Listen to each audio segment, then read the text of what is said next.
എല്ലാ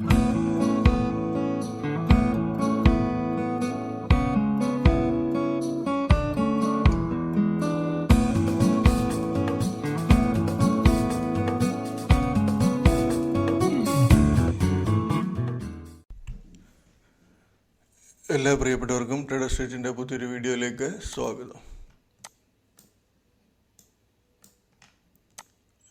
നമ്മുടെ നിഫ്റ്റി കഴിഞ്ഞ ദിവസത്തെ മൂവ്മെൻറ്റിൻ്റെ ഞാൻ നോക്കിയത്.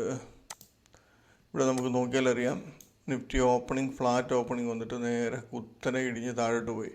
ഈ നോർമൽ ഞാനെപ്പോഴും പറയാറുണ്ട്, നിഫ്റ്റിയും ബാങ്ക് നിഫ്റ്റിയൊക്കെ R1 R2 റേഞ്ച് മാക്സിമം ഹൈയും ലോയും ഒക്കെ പോയി അവിടെ നിന്നൊക്കെ റിവേഴ്സ് അടിക്കാനുള്ള ചാൻസ് ഉണ്ട്. പക്ഷേ ഈ കഴിഞ്ഞ ദിവസങ്ങളിൽ സൈഡ് വൈസ് മൂവ്മെൻറ്റ് കൊണ്ട് ഇതിൻ്റെയൊക്കെ ലെവലുകൾ കുറച്ച് അടുത്തടുത്തായിട്ടായിട്ട് വന്നേക്കുന്നത്. അപ്പോൾ തലേദിവസം വലിയ മൂവ്മെൻറ്റ് ഇല്ലായിരുന്നു. അപ്പോൾ അടുത്ത ദിവസം അത് തലേദിവസം മൂവ്മെൻറ്റ് ഇല്ലെങ്കിൽ CPR-ഉം ലെവലുകളെല്ലാം അടുത്തടുത്തായിരിക്കും. അപ്പോൾ അങ്ങനത്തെ ഒരു സിറ്റുവേഷൻ ആയിരുന്നു കഴിഞ്ഞ ദിവസം ഫ്രൈഡേയിലെ നിഫ്റ്റിയിലുണ്ടായിരുന്ന. വൺ സൈഡ് മൂവ്മെൻറ്റ് താഴോട്ട് പോയി, നല്ല രീതിയിൽ ഇറങ്ങിപ്പോയി. ഏകദേശം 300 പോയിൻറ്റോളം താഴെ പോയതിന് ശേഷം 300 തോന്നുന്നു, അതെ 300 പോയിൻറ്റോളം താഴെ പോയി. അതിനുശേഷം കവറിങ് വന്ന് 200 ചില്ലുവാനം പോയിൻറ്റ് പ്ലസ്സിൽ മാർക്കറ്റ് ക്ലോസ് ചെയ്തു. ഇത് ഇങ്ങനത്തെ മൂവ്മെൻറ്റ് നമ്മൾ പേടിക്കണം. മാർക്കറ്റ് ഇത് ആൾക്കാരെ ട്രാപ്പ് ചെയ്യാൻ വേണ്ടിയുള്ളൊരു മൂവ്മെൻറ്റാണ് ഈ നിഫ്റ്റിയിൽ കാണിക്കുന്നത്.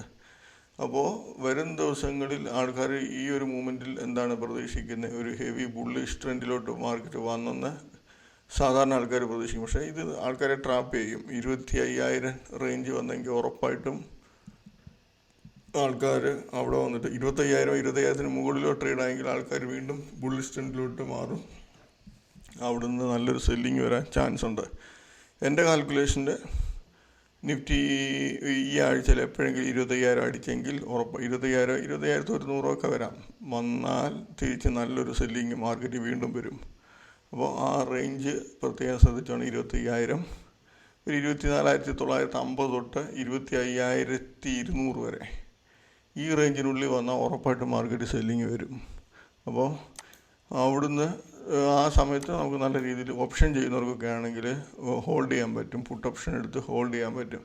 പക്ഷേ എങ്കിൽ മന്ത് എൻഡിലെ മന്ത് എൻഡാന്ന് തോന്നുന്നു, ഇപ്പം വീക്ക്ലി ഇല്ലല്ലോ. വീക്ക്ലി നിഫ്റ്റിയിലുണ്ടെന്നോ എനിക്ക് തോന്നുന്നു, കൃത്യമായിട്ട് ഞാൻ അത് കറക്റ്റായിട്ട് അറിയത്തില്ല. പക്ഷേങ്കിൽ മന്ത് എൻഡിലെ പിന്നെ ഓപ്ഷൻസിനകത്ത് നമ്മൾ ട്രേഡ് എടുക്കുന്നതായിരിക്കും നല്ലത്. പ്രീമിയം കൂടുതലാണെങ്കിലും ഓപ്ഷൻ ബൈ ചെയ്യാൻ പറ്റും. പുട്ട് ഓപ്ഷൻ ഞാൻ ഈ പറഞ്ഞ റേഞ്ച് വന്നിട്ടുണ്ടെങ്കിൽ. ഓക്കെ, എൻ്റെ ഒരു അഭിപ്രായം മാത്രമാണ്. നിങ്ങൾക്ക് നിങ്ങളായിട്ടുള്ള രീതി പഠിച്ചിട്ട് നിങ്ങൾ ട്രേഡ് എടുക്കാൻ ശ്രമിക്കുക. ബാങ്ക് നിഫ്റ്റിയും അതുപോലെ സെയിം ബാങ്ക് നിഫ്റ്റിയാണ് നിഫ്റ്റിയെ തൂക്കിയെടുത്തുകൊണ്ട് പോയേക്കുന്നത്. നിഫ്റ്റിയുടെ അതേ മൂവ്മെൻറ്റാണ് ബാങ്ക് നിഫ്റ്റിയിലും കാണിച്ചേക്കുന്നത്. പ്രീവിയസ് ഡേ ലോയിൽ ഓപ്പൺ ചെയ്തു, ജസ്റ്റ് പ്രീവിയസ് ഡേ ലോയെ ടച്ച് ചെയ്തു, നേരെ കുത്തനെ ഇടിഞ്ഞു ഇവിടുന്ന് എത്ര പോയിൻറ്റാണ്? 53,160 52, ഏകദേശം 900 പോയിൻറ്റ് ഇടിഞ്ഞതിന് ശേഷം അവിടുന്ന് നല്ല രീതിയിൽ കയറി ഒരു 1,200-1,300 പോയിൻറ്റ് പ്ലസ്സിൽ പോയി ക്ലോസായി.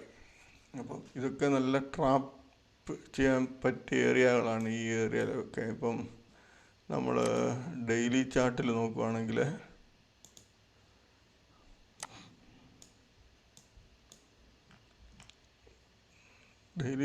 ഇതെനിക്ക് ഓൾ ടൈം ഹൈ ആണെന്ന് തോന്നുന്നു. നിഫ്റ്റിയിലൊക്കെ ബാങ്ക് നിഫ്റ്റി വേണമെങ്കിൽ ഒരു പ്രാവശ്യം വേണമെങ്കിൽ ഹൈ അടിക്കാം.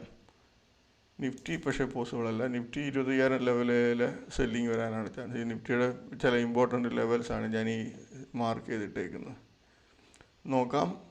ഇവിടെ 25,000 റേഞ്ച് വന്നെങ്കിൽ, ഈ റേഞ്ച് വന്നെങ്കിൽ നേരെ കുത്തനെ 25,000 വരുവാണെങ്കിൽ തന്നെ 1-2 ദിവസം കൊണ്ട് ഒരു ഹെവി മൂവ്മെൻറ്റ് വരും. അതല്ലെങ്കിൽ തിരിച്ച് താഴോട്ട് തന്നെ ഇറങ്ങും മാർക്കറ്റ്. നോക്കാം നമുക്ക്. അപ്പോൾ ഞാൻ ഈ പറഞ്ഞ കാര്യങ്ങൾ ശ്രദ്ധിക്കുക. അതുപോലെ മിഡ് ക്യാപ് നിഫ്റ്റിയിലും ഒരു സെല്ലിങ് റേഞ്ചിലോട്ടാണെന്ന് തോന്നുന്നു വരുന്നത്, അതും ശ്രദ്ധിക്കുക. ആ ഒരു ഇൻഡെക്സിൻ്റെ ഓപ്ഷൻസ് ചെയ്യുന്നവരും ശ്രദ്ധിക്കുക. ഓക്കെ, അപ്പോൾ പിന്നെ കഴിഞ്ഞ ദിവസം നമ്മൾ ഫ്രൈഡേയിൽ നമ്മൾ ട്രേഡിങ്ങിന് വേണ്ടി എടുത്തിരുന്ന ഷെയറുകൾ നോക്കാം. ഇതായിരുന്നു നമ്മളെടുത്ത് വെച്ചിരുന്ന ഷെയറുകൾ, 14 ഷെയർ. ഇതിനകത്ത് നല്ല ചാൻസ്, ഈ രണ്ടെണ്ണം ആവറേജ് നല്ല സൂപ്പർ ചാൻസ് തന്നിട്ടുണ്ടായിരുന്നു.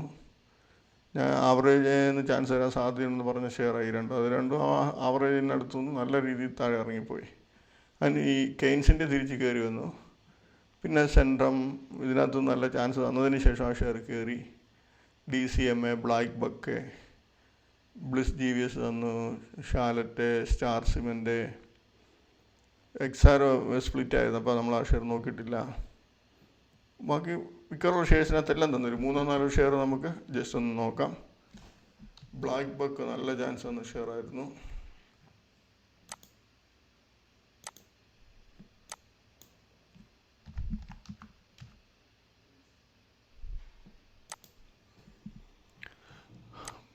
ബ്ലാക്ക് ബക്കിൽ ഇവിടെ കണ്ട ഓപ്പണിങ് പ്രീവിയസ് ഡേ ഹൈയുടെ മുകളിൽ ഓപ്പണായി R1 മുകളിൽ പോയി R1 കട്ട് ചെയ്തു.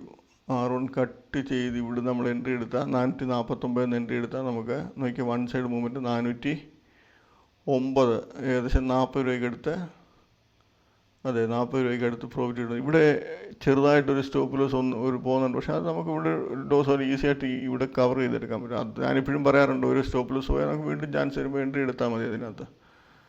ഓക്കെ, നല്ല പ്രോഫിറ്റ് ഇതിനകത്ത് എടുക്കാൻ പറ്റുമായിരുന്നു. അതുപോലെ സെൻഡം എന്ന് പറയുന്ന ഷെയർ, സെൻഡം നല്ല ചാൻസ് തന്നു, അതിന് ശേഷം തിരിച്ച് കയറിപ്പോയി. നമുക്ക് നല്ല മൂവ്മെൻറ്റ് കിട്ടുന്നുണ്ടോ എന്ന് മാത്രം നോക്കുക.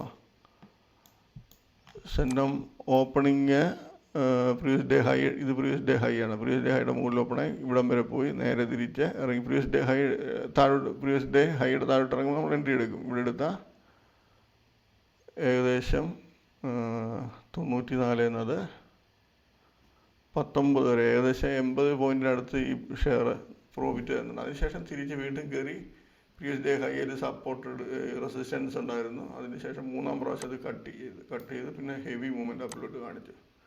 നമുക്ക് ഈ ഒരു നല്ലൊരു മൂവ്മെൻറ്റ് നമുക്ക് ഈസി ആയിട്ട് നമുക്ക് 90-80 രൂപ എടുക്കാൻ പറ്റിയില്ലെങ്കിൽ നമുക്ക് 25-30 രൂപ ഈസി ആയിട്ട് എടുക്കാൻ പറ്റും. ഒറ്റ ക്യാൻഡിൽ തന്നെ അത് കിട്ടുന്നുണ്ട്.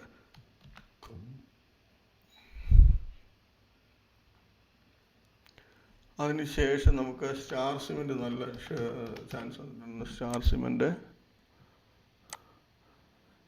സ്റ്റാർ സിമെൻ്റ് ആദ്യം ഇത് ഫ്ലാറ്റ് ഓപ്പണിംഗ് വന്ന് പ്രീവിയസ് ഡേ ഹൈ അടിച്ചു.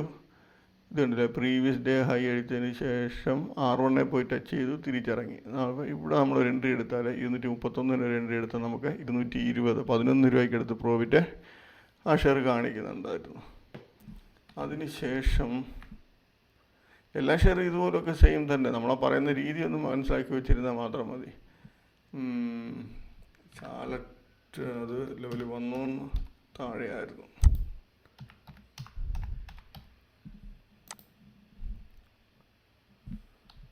ഷാലറ്റ് ലെവൽ വന്നിട്ടില്ല. ഓക്കെ, വേറെ ബ്ലിസ് GVSനകത്തൊക്കെ ചാൻസ് ഉണ്ട്. ബ്ലിസ് വലിയ ഇതായിട്ടില്ലെങ്കിലും കുഴപ്പമില്ലാത്ത പ്രോഫിറ്റ് കൊടുക്കുന്നുണ്ട്. ഇവിടെ പ്രീവിയസ് ഡേ ഹൈ അടിച്ച് 75 അടിച്ചതിന് ശേഷം 72, 3 രൂപ പ്രോഫിറ്റ് ഇവിടെ ചെറുതായിട്ട് കിട്ടുന്നുണ്ട്. പക്ഷേങ്കിൽ ഇത് നമ്മൾ കാൽക്കുലേറ്റ് ചെയ്യേണ്ട, ചെറിയ പ്രോഫിറ്റേ ഉള്ളൂ. ഓക്കെ, അപ്പം നമുക്ക് നാളത്തേനുള്ള ഷെയറുകൾ നമുക്ക് ജസ്റ്റ് ഒന്ന് നോക്കാം. നാളത്തേനുള്ള ഷെയർ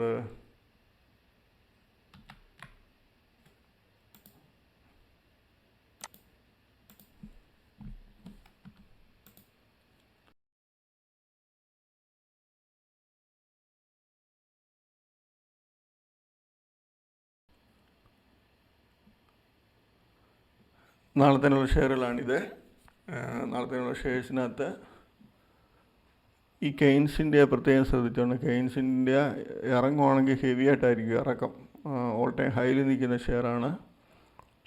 ചിലപ്പോൾ നാളെ കൂടെ ഒരു നല്ലൊരു മൂവ്മെൻറ്റ് കാണിച്ചതിന് ശേഷം ലെവലുകൾ വന്നിറങ്ങുവാണെങ്കിൽ നല്ല ചാൻസ്. ഈ R2 വന്നിട്ട് ഇറങ്ങുവാണെങ്കിൽ സൂപ്പർ ചാൻസ് തരാൻ സാധ്യതയുണ്ട് ഈ ഷെയറിനകത്ത്.